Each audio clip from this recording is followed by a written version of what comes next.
আল্লাহর অলিগণ লোকেশন জানতে পারে কি পারে না? দেখেন, আমি যে আজকে আপনাদের মিনারকুট গ্রামে এসেছি, আমারে যদি একজন মানুষও যদি আমাকে লোকেশন না দেয়, আমার কোনো প্রবলেম নাই। যদি আমার কাছে অ্যান্ড্রয়েড মোবাইলটা থাকে, এটাতে ইন্টারনেট থাকলে গুগল সফটওয়্যারে গুগল ম্যাপ আছে একটা, কথা কোন ঠিক না বেঠিক? গুগল ম্যাপের মধ্যে আমি যদি হবিগঞ্জ থেকে বসে আখাউড়া উপজেলা মিনারকুট গ্রাম লেখে চার্জ দেই, তাহলে আমাকে হবিগঞ্জ থেকে গুগল সাহায্য করতেছে, গুগল সফটওয়্যার আমাকে সাহায্য করতেছে এই মিনারকুট আসতে আমার কয় ঘন্টা সময় লাগবে এবং কত মিনিট সময় লাগবে এবং রাস্তায় কোন জায়গায় জাম আছে, এই জামটা পর্যন্ত গুগল ম্যাপ আমাকে লোকেশন দিচ্ছে। বিজ্ঞান এমন ভাবে আবিষ্কার করছে গুগল ম্যাপ, ভিডিও ম্যাপ, যেটা গুগলের মধ্যে আরেকটা আছে ভিডিও ম্যাপ, এটাতে আপনি জায়গা পর্যন্ত শনাক্ত করতে পারবেন। ব্রাহ্মণবাড়ির অবস্থাটা কেমন, আখাউড়ার অবস্থা কেমন, চান্দুরার অবস্থা কেমন, মাধবপুরের অবস্থা কেমন, এটা পর্যন্ত গুগল সফটওয়্যারে ভিডিওর মাধ্যমে দেখাই দিতেছে। তাহলে আপনারা বলুন, গুগল সফটওয়্যার যিনি আবিষ্কার করছে ওনার পাওয়ার বেশি নাকি একজন আল্লাহর ওলির পাওয়ার বেশি? তাহলে এই গুগল সফটওয়্যারের মাধ্যমে আকাশপথে যে বিমান চলতেছে, এই বিমানটা কিসের সাহায্যে চলতেছে? আকাশপথে কোনো রাস্তা আছে? কোনো রাস্তা নাই, তবে গুগল সফটওয়্যারের মাধ্যমে একটা রাস্তা করা হয়েছে। আমরা তো মনে করি যে একটা দুইটা বিমান মনে হয় আকাশে উঠতেছে, না, হাজার হাজার বিমান আকাশপথে উঠতেছে। চিন্তা করে দেখেন, কোনো কুল কিনারা নাই, রাস্তাঘাট নাই, একটা বিমান আরেকটা বিমানের সঙ্গে ধাক্কা খাইতে পারে। ৩৬,০০০ ফুট, ৩৫,০০০ ফুট, ২৪,০০০ ফুট, এরকম ৪০,০০০ ফুট উপর দিয়ে বিমানগুলা চলতেছে এবং এক একটা বিমান এক এক দেশের উদ্দেশ্যে রওনা হচ্ছে।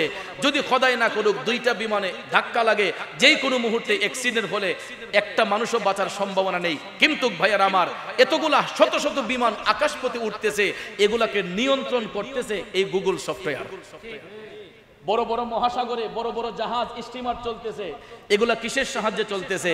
একমাত্র গুগল ম্যাপের মাধ্যমে, কথা কোন ঠিক না ঠিক? গুগল ম্যাপে সহযোগিতা করতেছে ভাইয়ার আমার, লোকেশন দেখিয়ে দিচ্ছে কোনটা কোন দেশ, কোন দেশে যাইতে কতক্ষণ সময় লাগবে, কোন দিকে ঢেউ বেশি কোন দিকে ঢেউ কম, এটা পর্যন্ত গুগল সফটওয়্যার সহযোগিতা করতেছে। তাহলে ভাইয়ার আমার, বন্ধুরা আমার, গুগল সফটওয়্যার যিনি আবিষ্কার করেছেন উনিও তো একজন মানুষ। তাকে যদি জিজ্ঞেস করা হয়, ভাই তুমি যে এই সফটওয়্যার আবিষ্কার করছো কি রিচার্জ করে, সে কায়মনোবাক্যে বলবে আমি কোরআন সুন্নাহকে রিচার্জ করে। পৃথিবীর মধ্যে কোরআনের চাইতে বড় বিজ্ঞান আর কিছু আছে? আপনারা বলেন আছে? গুগলের সফটওয়্যার যিনি আবিষ্কার করছেন তাকে জিজ্ঞেস করলে সে কায়মনোবাক্যে বলবে যে আমি কোরআন সুন্নাহকে রিচার্জ করে গুগল সফটওয়্যার আবিষ্কার করেছি, কথা কোন ঠিক না ঠিক? আর আল্লাহর ওলিগণ তারা জাহিরি বাতিনি ভাবে কন্টিনিউ তারা কোরআন সুন্নাহর আমলের মধ্যে তারা মশগুল রয়েছেন, কথা বলেন ঠিক না ঠিক? যারা মৌলার প্রেমে ফানা হয়ে যায় মৌলা তার হয়ে যায়, কথা কোন ঠিক না ঠিক? যারা মৌলার প্রেমে ফানা হয়ে যায় মৌলা তার হয়ে যায়। এই জন্য ভাইয়ার আমার, বাবা শাহজালালের কাশফুল কুলুব হয়েছে, অন্তর্চক্ষু খোলা হয়েছে। ভাইয়ার আমার, তাসাউফের কিতাব পড়লে পাওয়া যায় কাশফুল কুলুব যাদের হয়, কাশফ যাদের খোলা হয়, এরা চোখ বন্ধ করলে জমিন থেকে আল্লাহর আরশ পর্যন্ত দেখা সম্ভব হয়ে যায়। আল্লাহ তাদেরকে এমন ক্ষমতা দান করেছেন ইলমে লাদুনির মাধ্যমে। তাসাউফ এমন একটা জিনিস, এটা রিচার্জ করলে পরে মানুষ কাশফুল কুলুব হয়ে গেলে, অন্তর চক্ষু খুলে গেলে, চোখ বন্ধ করলে আল্লাহর আরশ পর্যন্ত দেখতে পায়। এই জন্য ভাইয়ার আমার, আল্লাহর ওলিদেরকে তাজিম করবেন, ভালোবাসবেন, কারণ তারা সব সময় মৌলার প্রেমে ফানা ছিলেন, কথা কোন ঠিক কিনা? এবার দেখেন, হাতের মধ্যে মাটি নিয়া হযরতে বাবা শাহজালাল যখন ইয়ামেন দেশের উদ্দেশ্যে রওনা হয়ে গেলেন, কষ্ট হইতেছে? খারাপ লাগতেছে? এটা আমাদের বোঝা দরকার। বন্ধুরা আমার, বাবাজিরা, আল্লাহর ওলি সুলতানুল বাংলা বাবা শাহজালাল তিনি যখন মাটিটা হাতের মুষ্টিতে নিয়ে যখন রওনা হয়ে গেলেন, তখন উনি ভারতবর্ষের উদ্দেশ্যে রওনা হইলেন। যখন হিন্দের সুলতান আতায়ে রাসূল গরিবে নওয়াজ খাজা মঈনুদ্দিন চিশতি রহমাতুল্লাহ আলাইহিকে তিনি রুহানি ভাবে খাজা গরিবে নওয়াজের দেখা পাইলেন। দেখবেন মোবাইল ফোনের আমরা যে চালাই, এক একটা জায়গায় এক একটা টাওয়ার আছে, আসেনি? টাওয়ার যদি না থাকে আমরা কি নেট কানেকশন পাইবো? কথা বলেন, পাইবো? আপনাদের এলাকায় গিয়ে দেখেন বাংলা লিংকের টাওয়ার আছে, গ্রামীণ ফোনের টাওয়ার আছে, রবির টাওয়ার আছে। শুধু একটা টাওয়ার নয়, মনে করেন আখাউড়াতে একটা টাওয়ার, মিনারকোটে একটা টাওয়ার, এই টাওয়ারের যোগাযোগ এই টাওয়ারের সাথে থাকে। কথা কোন ঠিক না বেঠিক?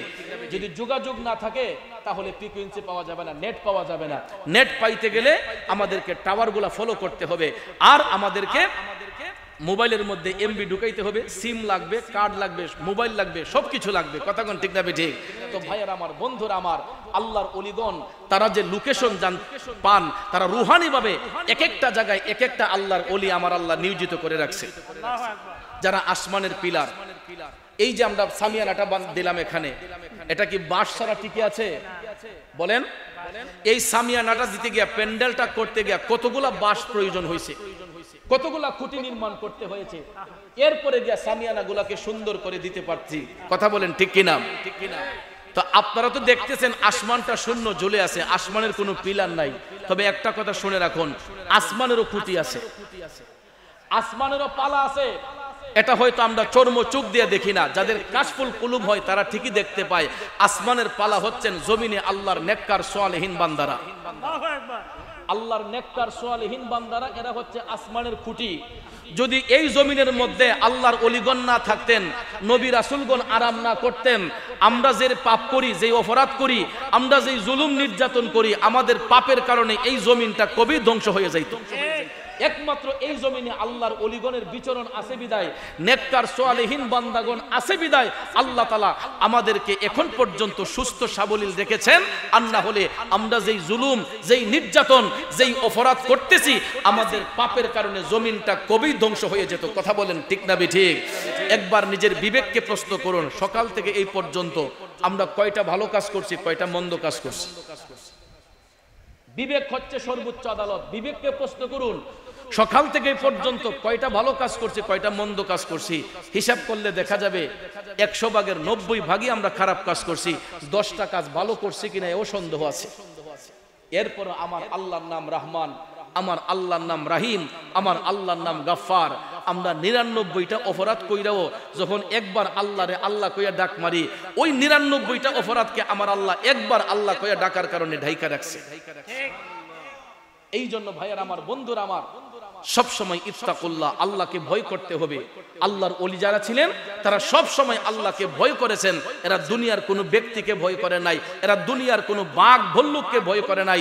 তাদের অন্তরে ছিল একমাত্র আল্লাহ, আল্লাহ রাসূলের সন্তুষ্টি। কথা কোন ঠিক কিনা?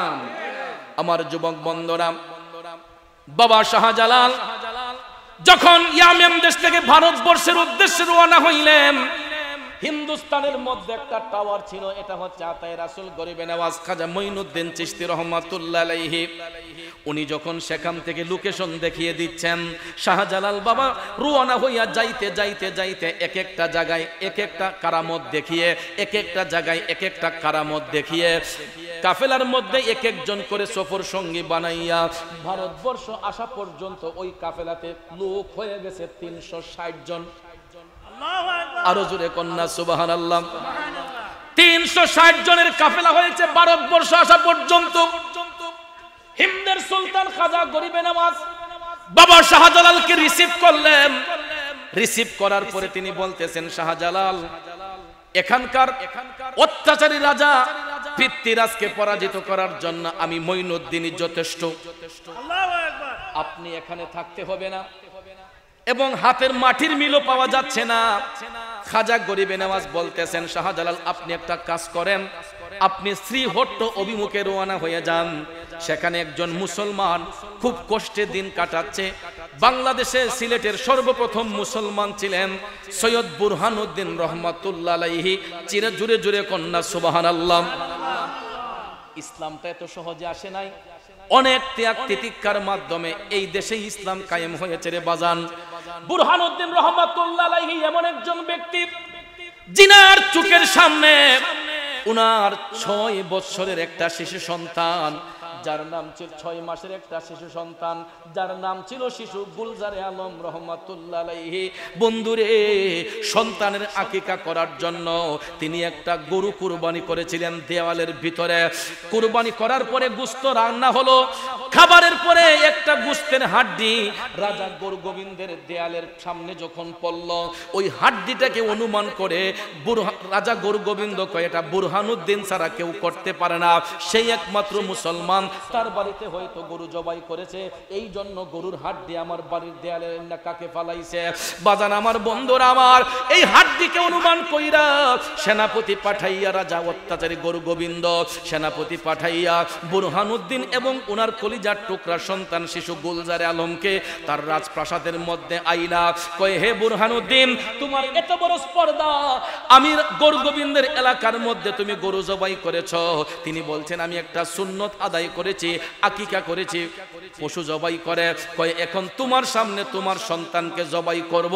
এই বলিয়া বুরহানুদ্দিন রহমাতুল্লাহ আলাইহির চোখের সামনে ওনার কলিজার টুকরা সন্তান শিশু গুলজারকে অত্যাচারী রাজা গরু গোবিন্দ গলা কেটে জবাই করেছে। বলুন তো কোন বাবাটা সহ্য করবে? একটা গরিব বাবাও যদি হয়, ওই বাবার চোখের সামনে যদি তার সন্তানটারে জবাই করা হয়, বলুন কোন বাবা কি সহ্য করতে পারবে? আরে বাংলার মুসলমান, ইসলামটা এত সহজে আসে নাই। বুরহানুদ্দিন রহমাতুল্লাহ আলাইহির চোখের সামনে তার শিশু সন্তানকে গলা কেটে জবাই করা হলো। এরপরে বুকের মধ্যে চাপা কষ্ট লুকিয়ে রেখে ইসলামের দামান ছাড়েন নাই বুরহানুদ্দিন রহমাতুল্লাহ আলাইহি। উনার পরিচয় দিয়েছেন হিন্দের সুলতান খাজা গরিবে নওয়াজ। তিনি শাহজালাল বাবাকে বললেন, আপনি শ্রীহট্ট অভিমুখে রওনা হয়ে যান, একজন মুসলমান খুব কষ্টে দিন কাটাচ্ছে, সৈয়দ বুরহানুদ্দিন রহমাতুল্লাহ আলাইহি সুরমা নদীর পারে আপনাকে রিসিভ করবে, আপনি তার উদ্দেশ্যে রওনা হয়ে যান। তখন বাবা শাহজালাল ওই নামটাকে তিনি মুরাকাবার ঘরে যাইয়া স্মরণ করলেন। তখন রুহানি ভাবে সৈয়দ বুরহানুদ্দিন রহমাতুল্লাহ আলাইহির সঙ্গে রুহানি সাক্ষাৎ হয়ে গেল। উনি যখন লোকেশন দেখাইয়া দিলেন, তখন তো এরকম পাক্কা রাস্তা ছিল না। গুগলে তো আমাদেরকে পাক্কা রাস্তার লোকেশন দিচ্ছে, আর আল্লাহর ওলি শাহজালাল বাবা যখন আসছিলেন তখন তো এরকম পাক্কা রাস্তা, রেলগাড়ি ছিল না, উড়োজাহাজ ছিল না। কথা কোন ঠিক না বেঠে ভাইয়ার আমার? তখন তিনি লোকেশন দিয়েছেন, আপনি ওই দিকে আসেন। ভাইয়ার আমার, বন্ধুরা আমার, লোকেশন অনুসারে শাহজালাল রহমাতুল্লাহ আলাইহি 360 আউলিয়ার কাফেলা নিয়ে যখন শ্রীহট্ট অভিমুখে আসলেন, সিলেটের পূর্ব নাম ছিল শ্রীহট্ট। হট্ট মানে গন্ডগোলের জায়গা, যেখানে হিন্দুর জমিদাররা এরা ঝগড়া করত, ফেসাদ করত, এই জন্য ওই সিলেটের পূর্ব নাম ছিল শ্রীহট্ট, গন্ডগোলের স্থান। শাহজালাল রহমাতুল্লাহ ঈশা এই জায়গার নাম দিয়েছেন সিলহট, অর্থাৎ এটা গুনাহ মোচনের স্থান। সুবহানাল্লাহ বলেন। বন্ধুরা আমার, বাবাজিরা আমার, শাহজালাল রহমাতুল্লাহ আলাইহি সুরমা নদীর পারে আসলেন। আসার পরে দেখতে পান নদীর ঘাটের যেই মাঝিগুলা, প্রত্যেকটা মাঝি তো হিন্দু, একটা মুসলমান নেই। বুরহানুদ্দিন রহমাতুল্লাহ আলাইহি রিসিভ করলেন, কিন্তু মাটির মিল পাওয়ার জন্য উনার সফর সঙ্গীদের মধ্যে একজন ছিলেন চাশনি পীর। নাম কি?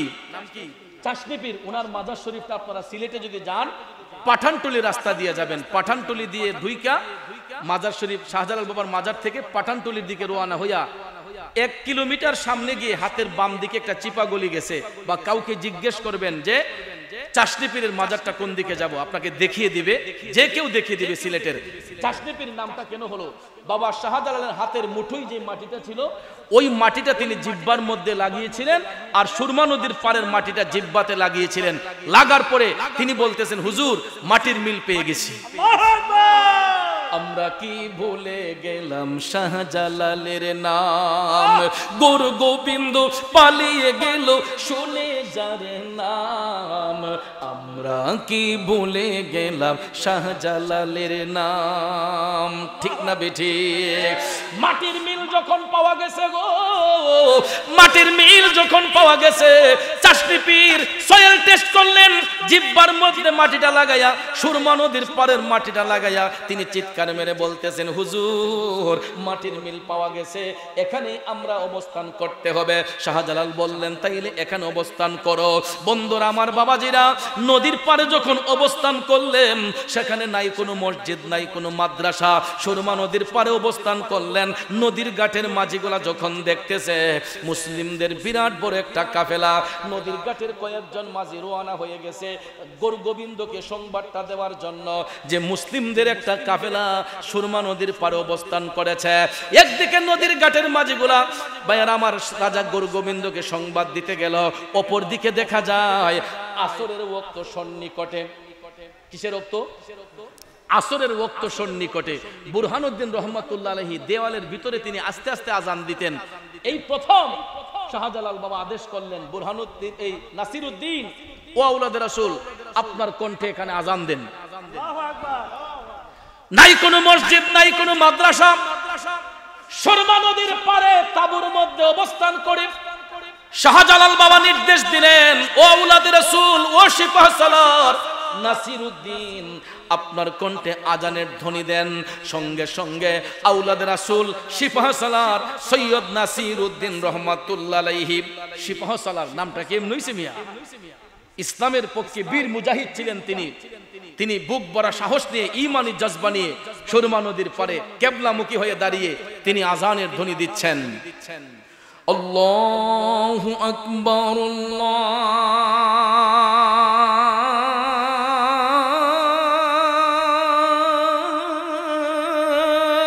আল্লাহু আকবার,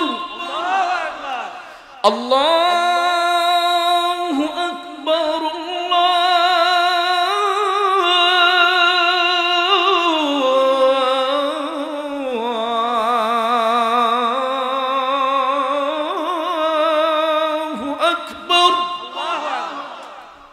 এই শব্দটার পাওয়ার আছে না নাই? কেমন পাওয়ার! একটা এক্সাম্পল, একটা পাক্কা দেওয়াল যদি ভাঙতে যায়, ধাক্কা দিলে কি ভাঙবে? এই পাক্কা দেয়ালটা ভাঙতে গেলে আমাদেরকে হ্যামার হাতে নিতে হবে। হ্যামার দিয়ে বাড়ি দিলে হয়তো অনেকগুলা বাড়ি দিলে পরে পাক্কাটা ভাঙতে পারে, আর না হলে বোল্ডেজার দিয়ে ধাক্কা দিতে হবে, এসকেভেটর দিয়ে ধাক্কা দিতে হবে। কয়েক মিনিট সময় লাগবে, কথা কোন ঠিক না ঠিক? কিন্তু শুধুমাত্র আল্লাহু আকবার ধ্বনির কেমন পাওয়ার দেখেন। বুরহানুদ্দিন সৈয়দ নাসিরউদ্দিন সিপাহসালাহ রহমাতুল্লাহ আলাইহি তিনি যখন আজানের ধ্বনি দিয়ে আল্লাহু আকবার বললেন, বলতে দেরি হয়েছে, রাজা গোরগোবিন্দের দেয়ালের মেইন ফটক যেটা ছিল ঠাস করে এই প্রাচীরটা ধসে পড়ে গেছে। আল্লাহু আকবার, আরো জোরে কন্যা আল্লাহু আকবার। প্রত্যেকটা মুসলমান এক আওয়াজে বলুন, যাতে আকাশ বাতাস মুখরিত হয়ে যায়। জোরে বলেন আল্লাহু আকবার। আরেকটু আওয়াজ করে বলুন আল্লাহু আকবার। আরেকটু জোরে বলেন আল্লাহু আকবার। এই আওয়াজ যতটুক দূরে যায়, এতটুক জায়গা পর্যন্ত শয়তান প্রবেশ করতে পারে না। এই আওয়াজের ধ্বনিটা যতটুক দূরে যাবে শয়তান গ্রাস করে না। ভাইয়ার আমার, সবাই সজোরে যখন আল্লাহু আকবার বলে তখন দেখবেন একটা কম্পন শুরু হয়ে যায় দিলের মধ্যে, কথা কোন ঠিক না ঠিক? এই আওয়াজে শয়তান পলায়ন করে মুমিনের কাল্ব জাগ্রত করে, ঠিক না ঠিক? বন্ধুরা আমার, এই ধ্বনি দেওয়ার সঙ্গে সঙ্গে রাজা গোরগোবিন্দের দেয়ালের মেইন প্রাচীর যেটা ছিল, ফটক যেটা ছিল, ঠাস করে ধসে পড়ে গেছে। একদিকে দেখা যায় দেওয়াল পড়ে গেছে, অপর দিকে দেখা যায় নদীর ঘাটের মাঝি কয়েকজন খবর নিয়ে গেছে, কয় রাজা মশাই আপনি যে সিংহাসন লইয়া বইয়া রইছেন, ওইদিকে তো মুসলিমদের বিশাল বড় এক কাফেলা নদীর পারে অবস্থান করছে। কয় কোসকি, আমার তো প্রাচীরও দইসা পড়ে গেছে। কোসকি? কয় হ্যাঁ সত্যি বলছি। তখন রাজা গোরগোবিন্দ নির্দেশ দিছে, তোমাদের মধ্যে যদি কোনো একজন এই কাফেলার কাউকে তোমরা পার করো, তাহলে তোমাদেরকে জীবিত নদীর পারে পুঁতে রাখা হবে। নাউজুবিল্লাহ কোন, আরো জোরে কোন নাউজুবিল্লাহ। এই নির্দেশ দিল, তোমাদের মধ্য হতে যদি কেউ মুসলিমদের কাফেলার একজনকে পার করো, তোমাদেরকে নদীর পারে জীবিত পুঁতে রাখা হবে। এখন জানের ডরে নদীর ঘাটের মাঝে কেউ পার করে না। এটা কি বিদ্যুতের সমস্যা না জেনারেটরের সমস্যা? জি, সবাই একটু দুরূদ শরীফ পড়েন। আল্লাহুম্মা সাল্লি সাইয়্যিদিনা মুহাম্মাদ নাবিয়ানা শাফিয়ানা মাওলানা মুহাম্মাদ নাবিয়ানা শাফিয়ানা মাওলানা মুহাম্মাদ নাবিয়ানা মাওলানা। আমরা সকলে বলি আলহামদুলিল্লাহ, আরো জোরে বলি আলহামদুলিল্লাহ। বাবাজিরা আমার, নদীর ঘাটের মাঝিদেরকে নির্দেশ দিল, তোমাদের মধ্যে কোনো একজন যদি এই মুসলিমদের কাফেলার কাউকে পার করো, তাহলে জীবিত তোমাদেরকে নদীর পাড়ে পুঁতে রাখা হবে। এখন জানের ডরে হিন্দু নদীর ঘাটের মাঝি কেউ একজনকেও পার করে না। বাবা শাহজালাল কাফেলার কাউকে পার করে না। ফান না করলে কি হবে? কোনো সমস্যা আছে? আল্লাহর ওলিদের সাথে আছেন কে? আল্লাহ। জোরে বলেন কে? যুবক বন্ধুরা আমার, গভীর মনোযোগ। বাবা শাহজালাল আসরের নামাজ পড়া তিনি যখন মাওলার প্রেমে বিভোর হয়ে গেলেন, ওনাকে জানানো হইল, শাহজালাল তোমার হাতের মধ্যে যেই নামাজের মুসল্লা, ও শাহজালাল তোমার হাতের মধ্যে যেই নামাজের মুসল্লা রয়েছে, এই নামাজের মুসল্লাটা তুমি নদীর মধ্যে বিছিয়ে দাও। সুবহানাল্লাহ কোন। আচ্ছা আপনারা বলেন তো, একটা নামাজের মুসল্লার ওজন বড়জোর কয় কেজি হতে পারে? আধা কেজি, 1 কেজি?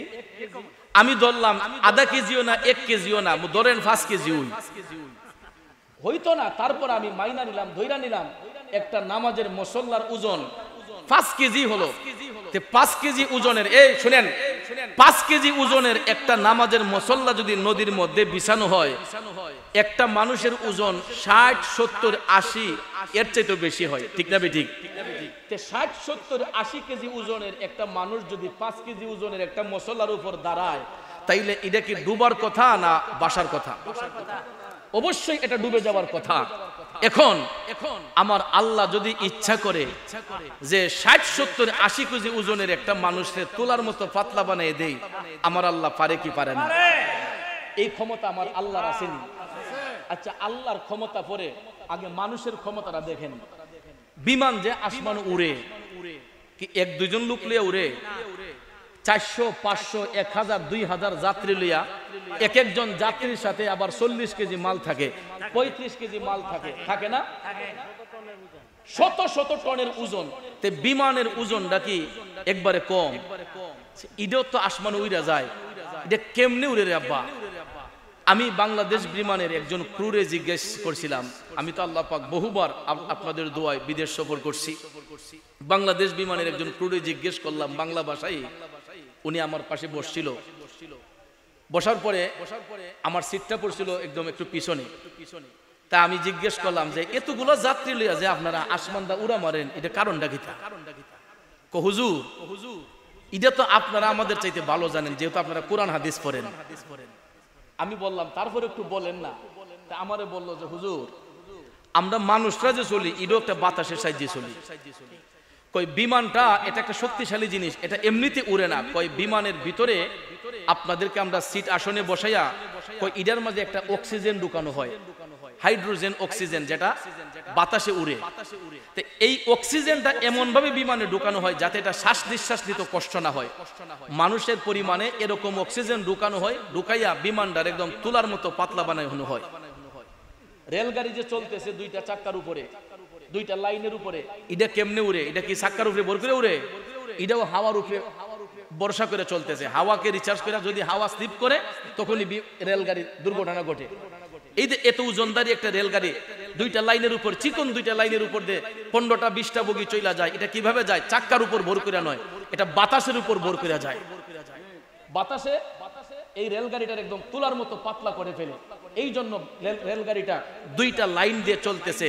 তো বিমানটাও এটার মাঝে বাতাস ঢুকাইয়া এটার একদম তুলার মতো পাতলা করে, 2 সাইডে 2টা দেখবেন খুব আছে, পাংখা আছে। এটা বাতাস এটারে এমন ভাবে বাতাস প্রবেশ করে, এই বাতাসে পাংখাগুলাকে এমন ভাবে গ্রাস করে, এটা বিমানটার একদম তুলার মতো পাতলা বানিয়ে ফেলে। এর মধ্যে কিছু মেশিনারি, মেকানিক্যাল কিছু জিনিস আছে যেগুলা তারা সফটওয়্যারের মাধ্যমে এগুলা প্রয়োগ করে। কিন্তু আকাশপথী বিমানটা উড়ে একমাত্র বাতাসের সাহায্যে। ভাইয়ারা আমার, বন্ধুরা আমার, আমরা আদম সন্তানরা আমরা যে চলতেছি, আমরা কিন্তু বাতাসের সাহায্যে 10টা লতিফার মধ্যে 4টা লতিফা প্রত্যেকটা আদমের মধ্যে বিরাজমান। আব, আতশ, খাক, বাত, আগুন, পানি, মাটি, বাতাস, এই 4টা জিনিস ছাড়া কোনো আদম চলতে পারে না। কথা বলেন ঠিক না ঠিক? এই 4টা জিনিস ছাড়া কোনো আদম চলতে পারে না। তো আমার আল্লাহ ইচ্ছে করলে 60, 70, 80 কেজি ওজনের মানুষটারে তুলার মতো পাতলা বানাইয়া দিতে আমার আল্লাহ পারে। আল্লাহ পারেন এমন কোনো জিনিস নাই। কথা কোন ঠিক না বেঠে? বাবা শাহজালালের সর্বপ্রথম যেই কারামতটা ছিল, উনি নামাজের মুসল্লা বিছাইয়া এটার উপর যখন দাঁড়ালেন, দেখা যায় ডুবে না, শুধু একা নয় 360 জন আল্লাহর ওলিকে সাথে নিয়ে তিনি নামাজের মুসল্লা দিয়ে এটাকে নৌকা বানাইয়া নদী পার হয়ে গেলেন। সুবহানাল্লাহ কইতেন না? এই জন্য কবি বলেছেন 360 ওলি নিয়ে সুরমা নদী পাড়ি দিয়ে সিলেট আসেন প্রচারিতে মদিনার ইসলাম। আমরা কি ভুলে গেলাম শাহজালালের নাম, আমরা কি ভুলে গেলাম শাহজালালের নাম। গুরু গোবিন্দ পালিয়ে গেল শুনে যারে নাম, আমরা কি ভুলে গেলাম শাহজালালের নাম। ও মিনার কোটের বাবাজিরা, ও যুবক বন্ধুরা, 360 জন আউলিয়া নিয়ে ওলিকে সাথে নিয়ে শাহজালাল যখন নদী পার হয়ে গেলেন, নদীর ঘাটের মাঝিগুলা অবাক হয়ে গেল, কি ব্যাপার, একটা পাতলা নামাজের মুসল্লা, এটার মধ্যে নাই কোনো বইটা, নাই কোনো ইঞ্জিল, এটা কেমনে নদীর মধ্যে ভাইসা আসতেছে, বাতাসের বেগ কম, এতগুলা মানুষ নামাজের মুসল্লা দিয়ে পার হয়, নিশ্চয়ই এরা সাধারণ কোনো মানুষ নয়। দেখেন ভাইয়ারা আমার, বোমাবাজি করে, লাঠি চার্জ করে, আল্লাহর ওলিগণ ইসলামের খেদমত করেন নাই, বোমাবাজি করে, লাঠি চার্জ করে, আল্লাহর ওলিগণ ইসলামের খেদমত করেন নাই। তারা আল্লাহর ইবাদতের মাধ্যমে, তাকওয়ার মাধ্যমে, ঈমানি শক্তিতে বলিয়ান হইয়া তারা ইসলামের খেদমত করেছেন। বাবা শাহজালালকে আল্লাহ যখন এই কারামত দান করলেন, এই কারামতটা দেখা নদীর ঘাটের মাঝে যারা ছিল সবাই বাবা শাহজালালের পায়ের মধ্যে লুটাইয়া পড়ছে, ডাক দিয়া কয়, হুজুর আমরা অনেক ভুল করে ফেলেছি, আমরা আপনাকে চিনতে পারি নাই, নিশ্চয়ই আপনি আল্লাহর মেহবুব বান্দা, হুজুর আমরা আপনার সান্নিধ্যে থাকতে চাই, আপনি যা যা বলবেন আমরা তা তাই করব। তখন বাবা শাহজালাল বললেন, তোমরা পড়ো লা ইলাহা ইল্লাল্লাহু মুহাম্মাদুর রাসূলুল্লাহ সাল্লাল্লাহু আলাইহি ওয়াসাল্লাম। জুরে জুরে বলুন সুবহানাল্লাহ। কালেমার দাওয়াত দিলেন। এই কালেমা পড়ে নদীর ঘাটের মাঝি যারা ছিল সমস্ত মাঝি এরা মুসলমান হয়ে গেছে। নদীর ঘাটের মাঝিরা যখন মুসলমান হলো, বাবা শাহজালাল নদী পার হলেন, অবস্থান করলেন। তারপরে ভাইয়ার আমার, শাহজালাল রহমাতুল্লাহ আলাইহি দেখতেছেন এশারের ওয়াক্ত হয়ে গেছে, তখন তিনি বললেন, নাসিরউদ্দিন আপনি আবার আজান দেন। আওলাদ রাসূল সিপাহ সালার আবারও এশারের আজান দিলেন কিবলামুখী হয়ে। আজান দেওয়ার সাথে সাথে রাজা গোরগোবিন্দের যেই বড় দেওয়ালটা ছিল, তার বাড়ির সামনে বড় দেওয়ালটা দেখা যায়, এটাও ঠাস কইরা পইরা গেছে। এরপরে ভাইয়ার আমার, আল্লাহর ওলিগণ 360 জনকে এক একজনকে এক এক দিকে পাঠাইয়া দিলেন, এবং তারা এমন এমন জায়গার মধ্যে গিয়ে মেডিটেশন করেছেন। মেডিটেশন এটা ইংরেজি শব্দ, যার বাংলা অর্থ সাধনা, আরবিতে বলা হয় মুরাকাবা। আল্লাহর ওলিগণ মুরাকাবা করেছেন মসজিদে বসে নয়, ঘরে বসে নয়, তারা পাহাড়ের উঁচু উঁচু চূড়ার মধ্যে গিয়ে, যেখানে কোনো মানুষ যাইত না, হিংস্র প্রাণী ছাড়া অন্য কোনো ব্যক্তি মানুষ সেই পাহাড়ের উঁচু জায়গার মধ্যে যেত না। এখনো আপনারা সিলেটে গেলে দেখবেন শাহজালালের মাজার শরীফে তাকাইয়া জায়গাটা কতটুক উঁচা, শাহপরানের মাজারে গিয়ে দেখবেন জায়গাটা কতটুক উঁচা, চাষনি পীরের মাজারে গিয়ে দেখবেন জায়গাটা কতটুক উঁচা। এখন হয়তো সিঁড়ি করা হয়েছে, রাস্তাঘাট করা হয়েছে, কিন্তু আল্লাহর ওলিরা যখন আসছিলেন তখন কি কোনো রাস্তাঘাট ছিল? আপনারা কথা বলেন, ছিল? তাহলে ভাইয়ারা আমার, বন্ধুরা আমার, তখন এগুলা ঝাপজোড়া ছিল, জঙ্গল ছিল। বন্ধুরা আমার, একটা কথা মনে রাখবেন, আল্লাহর আদম সন্তান মানুষ যেই দিকে হাঁটে, জঙ্গল দিয়ে হাঁটলে জঙ্গলটাও মঙ্গল হয়ে যায়। কথা বলেন ঠিক না ঠিক? এটা প্রমাণ করেছেন আল্লাহর ওলিগণ। জঙ্গল দিয়ে হাইটা পাহাড়ের উঁচু উঁচু চূড়ার মধ্যে বৈশা তারা যখন জিকির করেছেন, রহমান রাহিম নাম তোমার আল্লাহু আল্লাহু আল্লাহ, রহমান রাহিম নাম আল্লাহু আল্লাহু, এরকম ভাবে আল্লাহর অলিগণ যখন আল্লাহ নামের জিকির করেছেন, দুনিয়ার মানুষগুলা, হিন্দু জমিদাররা, হিন্দু রাজারা যখন দেখলো পাহাড়ের উঁচু উঁচু চূড়ার মধ্যে একজন মানুষ মুসলমানরা জিকির করতেছে, তখন তারা কই সর্বনাশ, যেখানে আমরা ভয়ে যাই না, বাঘ বল্লুকের ঢোরে যেখানে ভয়ে যাই না, সেখানে আল্লাহর আদমরা মানুষগুলা ইবাদত করতেছে।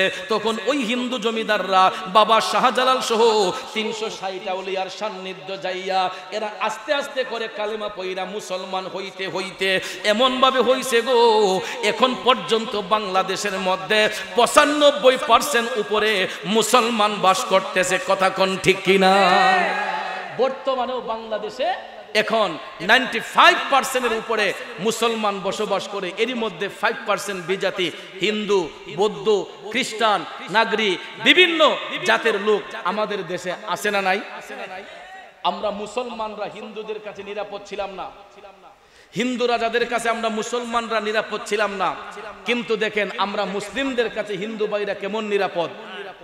আমাদের দেশে 95% মুসলমানের দেশে হিন্দু ভাইরা মন্দিরে গিয়া পূজা করতেছে, খ্রিস্টান ভাইরা গির্জার মধ্যে পূজা করতেছে, মুসলমানরা মসজিদে গিয়ে ইবাদত করতেছে।